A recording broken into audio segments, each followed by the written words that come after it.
Hi guys, so a small project. We decided to make the house a little bit bigger, like 1 meter wider, 1 meter more this way. So I decided to cut 2 reasonably sized pine trees because they were leaning that way, and if I build the house it's harder to cut them, and pine is not the best for the soil here because it's quite acidic, and pine makes it more acidic.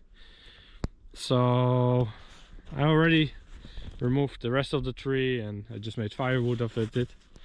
But the beginning of the trunk is always like the best part, and you can see in pine, like we still have this one, you can see that the first meter is always straight, and then you get here, you get like the first knot, so you cut it just before and you use the best part, and the rest is just firewood. Also, when the bark gets a lighter color, the wood gets very soft and it also easily rots, so you only take the best part. And because it's only 2 logs, I'm not gonna bring them to the sawmill, it's very far away. I don't have a sawmill here, so then this is the only option I have. Yeah, let's just get going.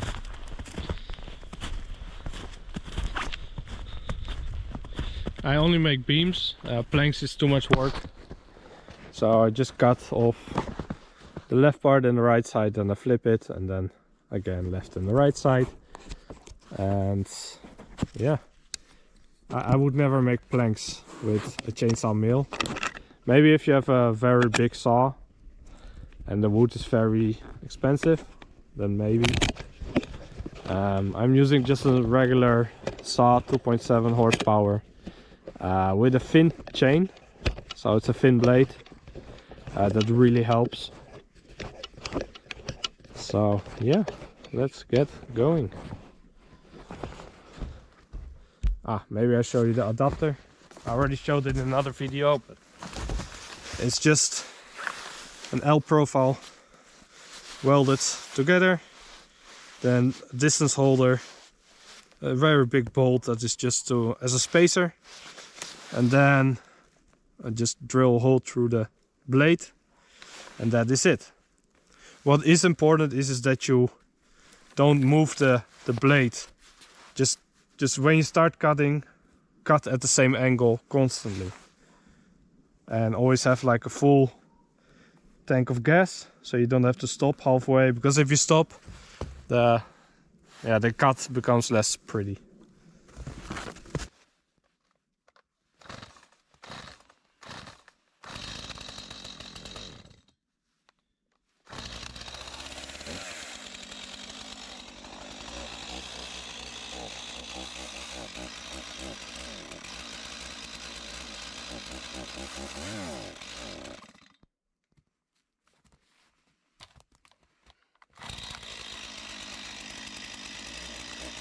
If it's like -5, the chainsaw tends to need some time to warm up to get actually full power, so that's what you see now.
So the cut quality.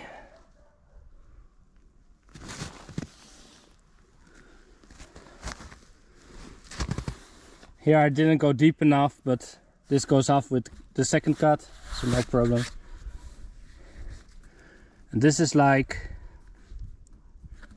maybe a millimeter. It's really not so bad.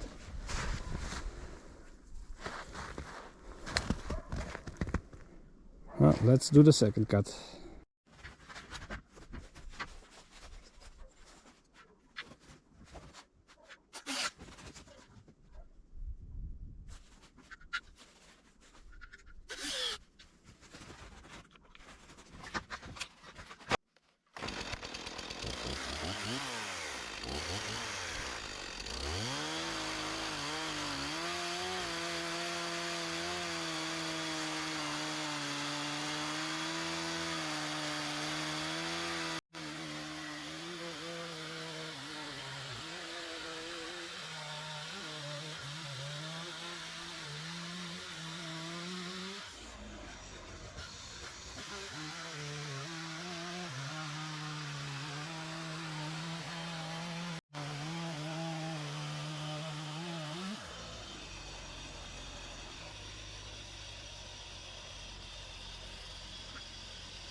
So, this is the result. It's almost, I would say it's like 92% here. Like this one went, but it's almost square. It's basically perfect. Because when it dries, you always have like a little bit. So no issues. Some final tips. This is from a warehouse.